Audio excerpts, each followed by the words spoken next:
PM cares fund का data 18 अगस्त को release किया गया और इस पर कांग्रेस ने सरकार पर निशाना साधा। पीएम केयर्स फंड का सिर्फ 0.01% हिस्सा ही इस्तेमाल किया। वहीं 8,452 करोड़ रुपए बेकार पड़े हैं।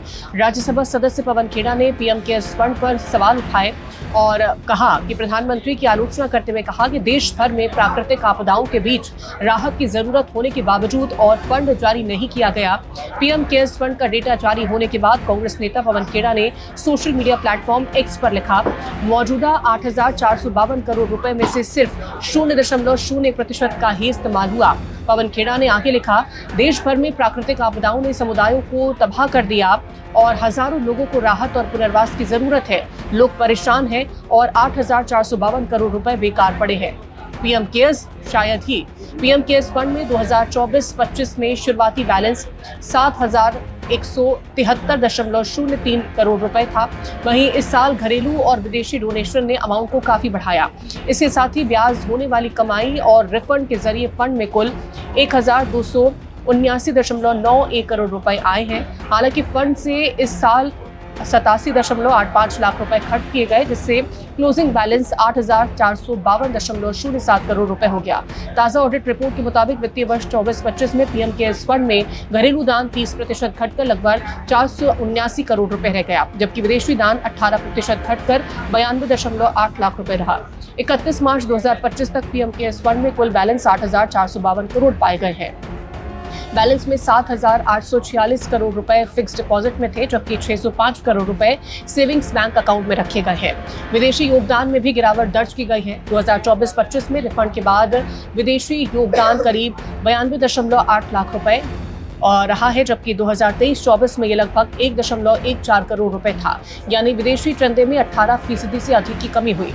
ऑडिट आंकड़ों के अनुसार विदेशी योगदान 2020-21 में करीब 495 करोड़ रुपए था। 21-22 में घटकर करीब 40 करोड़ और 2022-23 में 2.57 करोड़ रुपए रह गया। 24-25 का 92.8 लाख रुपए का आंकड़ा है। 19-20 के बाद सबसे कम स्तर में से एक है। फिर 8,452 करोड़ रुपए कैसे हो गए? दान में कमी के बावजूद पीएम केयर्स फंड का कोष बढ़ने की मुख्य वजह फिक्स डिपॉजिट से मिला ब्याज बताया गया। विभिन्न एजेंसियों से वापस मिली राशि और बेहद कम खर्च रही है। 24-25 में फिक्स डिपॉजिट से फंड को करीब 469.38 करोड़ रुपए का ब्याज मिला। वित्तीय वर्ष की शुरुआत में फंड की करीब 6,641.57 करोड़ रुपए की फिक्स डिपॉजिट में थे। इसके अलावा 324.66 करोड़ रुपए वापस मिले हैं। ये राशि ऐसी रकम थी जो संबंधित एजेंसियों के पास खर्च नहीं हुई या अतिरिक्त बच गई थी। 23-24 में इस तरह की वापसी करीब 84.31 करोड़ रुपए थी। बैंकों से फिक्स डिपॉजिट पर काटे गए टीडीएस की वापसी के रूप में भी करीब 13.49 लाख रुपए प्राप्त हुए और इन सभी मदों को मिलाकर के वित्त वर्ष 24-25 में शुरुआती शेष राशि को छोड़कर के फंड को लगभग 1,279.91 करोड़ रुपए प्राप्त हुए।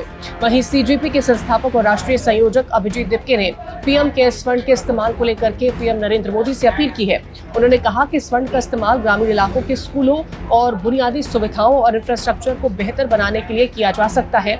दिपके की पार्टी ने ग्रामीण स्कूलों की खराब स्थिति को सामने लाने के लिए स्कूल ठीक करो अभियान शुरू किया। उनका दावा है कि देश के ग्रामीण इलाकों में बच्चों को स्कूल तक पहुंचाने के लिए बेहतर सड़क, स्कूलों में बैठने के लिए बेंच और पीने के पानी जैसी बुनियादी सुविधाओं की जरूरत है। पीएम केयर्स फंड की ताजा ऑडिट रिपोर्ट के अनुसार 31 मार्च 2025 तक फंड में कुल 8,452 करोड़ रुपए का बैलेंस था। एक साल पहले ये राशि 7,173 करोड़ रुपए थी। रिपोर्ट के मुताबिक 24-25 के दौरान फंड से कुल 87.85 लाख रुपए का भुगतान किया गया, जबकि इससे पिछले वित्त वर्ष में ये राशि 15.6 करोड़ रुपए भी थी। ऑडिट रिपोर्ट के अनुसार पीएम केयर्स फंड में मौजूदा 8,452 करोड़ रुपए हैं, जबकि करीब 7,886 करोड़ रुपए फिक्स डिपॉजिट में और 605 करोड़ रुपए सेविंग बैंक खातों में रखे गए हैं। रिपोर्ट में यह भी बताया गया है कि पीएम केयर्स फॉर चिल्ड्रन योजना के तहत 24-25 में 87.8 लाख रुपए खर्च किए गए और ये योजना कोरोना महामारी के दौरान अपने माता पिता या कानूनी अभिभावक को खोने वाले बच्चों को सहायता के लिए शुरू की गई थी। पिछले वित्त वर्ष में इस योजना के तहत 15.37 करोड़ रुपए खर्च किए गए थे। अभिजीत दिपके ने कहा कि अगर एक आधुनिक और सभी सुविधाओं से लैस स्कूल बनाने में करीब 8 करोड़ रुपए खर्च होते हैं तो 8,500 करोड़ रुपए की राशि से 1,000 से ज्यादा हाईटेक मॉडल स्कूल बनाए जा सकते हैं। उन्होंने सवाल उठाया कि जब ग्रामीण स्कूलों में बुनियादी सुविधाओं की कमी है तो इस राशि का इस्तेमाल बच्चों की शिक्षा और स्कूलों की स्थिति सुधारने के लिए क्यों नहीं किया जा रहा। दिप्के ने महाराष्ट्र के ग्रामीण इलाकों में हाल में किए गए अपने स्कूल दौरों का जिक्र करते हुए वहां की स्थिति को बहुत खराब बताया। उन्होंने कहा कि अधिकारियों से जब स्कूलों में बुनियादी सुविधाएं नहीं होने की वजह पूछी गई तो उन्हें फंड की कमी का हवाला दिया गया। उन्होंने कहा कि एक तरफ स्कूलों में पैसे की कमी बताई जा रही है और दूसरी तरफ पीएम केयर्स फंड में हजारों करोड़ रुपए मौजूद है। ऐसे में उन्होंने सवाल किया कि क्या इस राशि का इस्तेमाल स्कूलों के लिए नहीं किया जा सकता। अभिजीत दिप्के ने पीएम मोदी से अपील करते हुए कहा कि पीएम केयर्स फंड का इस्तेमाल लोगों की शिक्षा और गरीब बच्चों के स्कूलों के लिए किया जाना चाहिए। कहा कि पीएम को ये दिखाना चाहिए कि उन्हें वास्तव में बच्चों और उनकी शिक्षा की चिंता है। दिप्के ने एक्स पर एक अन्य पोस्ट में एक गंदे शौचालय और जर्जर स्कूल भवन की तस्वीर भी साझा की और कहा कि पीएम केयर्स फंड का बेहतर इस्तेमाल किया जा सकता है।